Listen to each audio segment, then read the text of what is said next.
What Instagram does want you to do is use all of its features. So grid posts, carousels, reels, behind the scenes on stories, interactive stories. The more of these you can add into your strategy, the more results you're going to see. The next thing that they spoke about, which we've known for quite a while, is that if you're repurposing content from one platform to another and that content is watermarked, i.e. you're turning your TikToks into reels, you are going to see the algorithm treat that differently and not prioritize it, and that could affect how you get on the explore page. Now, I always tell all my clients that repurposing the content is absolutely key to having a sustainable marketing strategy.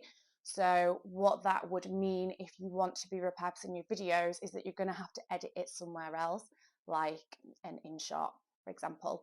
So what Instagram want you to do is use their in-app tools for your editing, which I understand is frustrating. As a TikTok user myself, their in editing tools are a lot slicker and